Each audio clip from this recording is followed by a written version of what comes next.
बहरहाल चूंकि हुआ क्या था कि इस्लामाबाद में अमेरिका और ईरान की दूसरे दौर की बातचीत होनी थी, जैसा कि पाकिस्तान ने भी दावा किया था और खुद डोनाल्ड ट्रंप ने दावा किया था। डोनाल्ड ट्रंप ने तो यहां तक कह दिया था कि जेडी वैंस निकल चुके हैं, यानी अमेरिका से वो इस्लामाबाद के लिए जेडी वैंस की क़यादत में जो वहां से उनका डेलीगेशन आना था वो निकल चुका है। हालांकि बात में गलत साबित हुआ, ये बात गलत साबित हुई। ईरान का कह रहा था कि हमें बातचीत करने की फिलहाल कोई जल्दबाजी इसलिए नहीं है क्योंकि हम जिससे बातचीत करना चाहते हैं या जो हमसे बातचीत करना चाहता है वो काबिले एतमाद नहीं है, उस पर भरोसा ही नहीं किया जा सकता। और ईरान ने कुछ शर्तें रख दी थी। ईरान की शर्त यह थी कि जब तक अमेरिका, ये जो ब्लॉकेड अमेरिका ने लगा रखा है ईरानी पोर्ट्स से थोड़ी दूरी पर, जिसकी वजह कर ईरानी पोर्ट्स तक किसी जहाज को आने से रोका जा रहा है या ईरानी पोर्ट्स से निकलकर किसी जहाज को जाने पर एक तरह से रोक लगाई गई है। तो ईरान का कहना था जब तक ये ब्लॉकेड खत्म नहीं होता तब तक हम बातचीत की टेबल पर नहीं आने वाले, क्योंकि ये ब्लॉकेड सीज फायर का वायोलेशन है। तहम उन्होंने यह भी कहा कि ईरानी बंदरगाहों पर अमेरिकी नाकाबंदी जारी रहेगी और अबनाए हुर्मुज मुकम्मल तौर पर बंद है। यह किसने कहा? यह भी कहा अमेरिका ने, डोनाल्ड ट्रंप ने। तो स्ट्रेट ऑफ हुर्मुज की सूरत हाल अभी क्या है, अभी यह जानना बहुत जरूरी है, क्योंकि स्ट्रेट ऑफ हुर्मुज ही वहीं पर जाकर के पूरी ये लड़ाई होगी नहीं होगी, जंगबंदी होगी नहीं होगी, फिर से जंग होगी, जंग बंद हो जाएगी, क्या होगा, सब कुछ यहां आकर टिक गया है। कशीदगी यानी तनाव अब भी बरकरार है। बरतानिया की फौज के मुताबिक 2 कार्गो जहाजों पर फायरिंग हुई। एक पर ईरानी गनबोट ने हमला किया, जबकि दूसरे हमले की जिम्मेदारी अभी वाज़ेह नहीं है, मगर शिप ईरान पर है। शक किस पर है? ईरान पर है। ईरान का इस पर मौकफ क्या है, ईरान क्या स्टैंड रखता है? ईरानी पार्लियामेंट के स्पीकर के मुशीर ने कहा, यानी एडवाइजर ने कहा कि अमेरिका जंग बंदी में तोसी को वक्त हासिल करने के लिए इस्तेमाल कर रहा है ताकि अचानक हमला किया जा सके। ईरान ये समझ रहा है, ईरान कहीं ना कहीं इस बात को समझ रहा है, ईरान इस बात को इस तरह से ले रहा है कि अमेरिका चाहता है कि सीज फायर को और लंबा कर दिया जाए ताकि अमेरिका को जंग की तैयारी करने का मौका मिल जाए और उसके बाद अचानक अमेरिका और इस्राइल मिलकर ईरान पर फिर से हमला कर दें। ये ईरान की तरफ से बात सामने आई है।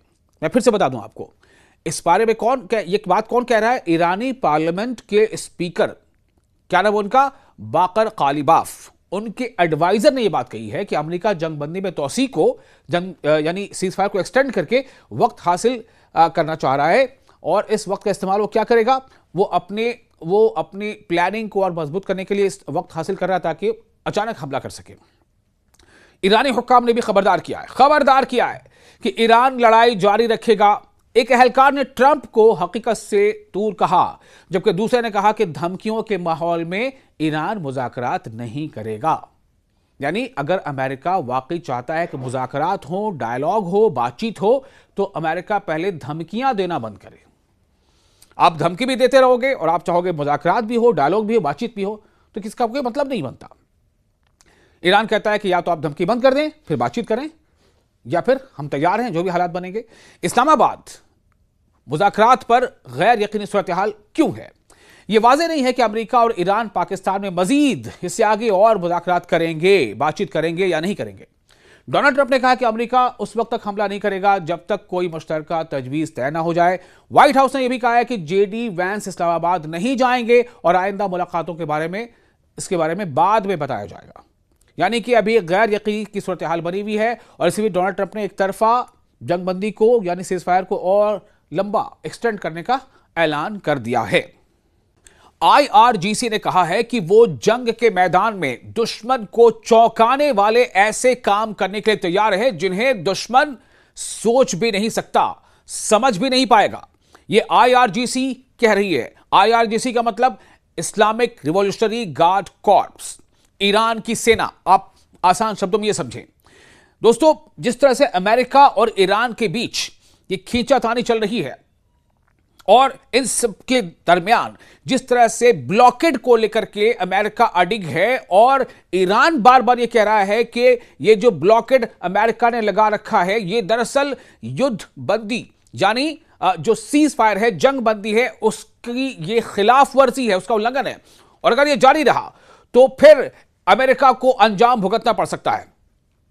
आईआरजीसी ने अपने जो यौम तासीस है स्थापना दिवस पर जारी बयान में संगठन ने कहा है, इस तंजीम ने कहा है, आईआरजीसी ने कहा कि उसकी अलग अलग सेनाएं और बसीज बल मिलकर ऐसे बड़े काम करने के लिए तैयार है जो अमेरिका, इस्राइल जैसे दुश्मनों की सोच और उनके तमाम प्लानिंग और मंसूबों के परे है। बयान में कहा गया है कि आईआरजीसी पूरी तरह तैयार है और दुश्मनों के खिलाफ लड़ाई जारी रखने के लिए दृढ़ है, पुरअज़्म है। अगर कोई खतरा या हमला होता है तो वो तुरंत और मजबूती से जवाब देगा। दोस्तों, इसमें कोई दो राय नहीं है कि ईरान ने इससे पहले भी दुश्मन को ही नहीं बल्कि पूरी दुनिया को कई बार चौंकाया है।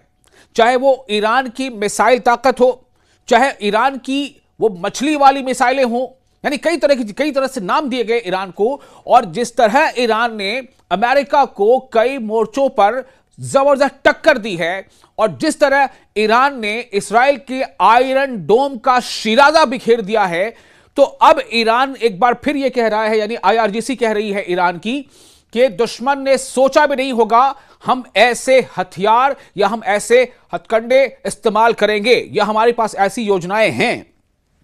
आईआरजीसी ने यह भी कहा है कि अगर फिर से जंग हुई तो वो दुश्मन को उसकी सोच से भी ज्यादा, उसकी कल्पना से भी ज्यादा नुकसान पहुंचाएगा। रिपोर्ट में कहा गया है कि 28 फरवरी को अमेरिका और इस्राइल ने बिना उकसावे के ईरान पर जो हमले की शुरुआत की थी, जिसमें ईरान के जो रहबरे आला आयतुल्लाह अली खामेनेई की हत्या कर दी गई थी, उनका कत्ल कर दिया गया था और तेहरान में परमाणु ठिकानों, स्कूलों, अस्पतालों और एक उपासना स्थल पर भी हमले किए गए। बल्कि कई ऐसे सेंटर्स को निशाना बनाया गया, यूनिवर्सिटीज को निशाना बनाया गया। इसके जवाब में ईरान की सेना ने ऑपरेशन ट्रू प्रॉमिस 4 के तहत कई बार जवाबी हमले किए। इसमें सैकड़ों मिसाइल और ड्रोन से वेस्ट एशिया में अमेरिकी ठिकानों और इस्राइल के इलाकों को निशाना बनाया गया। और इस हद तक ईरान ने अमेरिकी ठिकानों को निशाना बनाया, चाहे वो अमेरिकी ठिकाने, वो फौजी अड्डे सऊदी अरब में रहे हों, कतर में रहे हों, बहरीन में रहे हों, या यूएई में हो, या जॉर्डन में हो, या कुवैत में हो, लगभग हर जगह पर अमेरिकी अड्डे को निशाना बनाया। हालात यहां तक पहुंच चुके हैं कि ये तमाम देश अब अमेरिकी अड्डे को अपने यहां एक बोझ से कम नहीं समझते। इन्हें लगता है कि अब ये बोझ है, ये हमारे काम का नहीं रह गया। इससे रिलेटेड मैंने वीडियो भी आपको बना के पहले दिखाया था कि किस तरह से यूएई भी अब अमेरिकी फौजी अड्डे से पल्ला झाड़ रहा है। भाई आप चले जाओ, हम कर लेंगे अपनी हिफाजत। इस तरह के हालात सामने आ रहे हैं। फिलहाल क्या हो रहा है? फिलहाल पाकिस्तान की मीडिएशन से 2 हफ्तों का ये जो सीज फायर है वो लागू है, लेकिन हालात अभी भी तनाव वाले बने हुए हैं। अमेरिका की समुद्री नाकेबंदी की धमकी और हॉर्मुज स्ट्रेट पर ईरान का कंट्रोल, इसे लेकर तनाव बना हुआ है। आईआरजीसी ने कहा है कि मिसाइल और ड्रोन हमलों ने दुश्मन के ढांचे, जितने स्ट्रेटेजिक पॉइंट्स हैं, रणनीतिक केंद्र और सपोर्ट सिस्टम को भारी नुकसान पहुंचाया है। इससे दुश्मन की सोचने समझने की क्षमता पर असर पड़ा है और वो गलत फैसले लेने लगा है। इसके बाद उसे ईरान से संघर्ष विराम यानी सीज फायर की मांग करनी पड़ी है। आईआरजीसी यानी ईरान का यही मौकफ है कि सीज फायर की मांग दरअसल अमेरिका की तरफ से की जा रही है।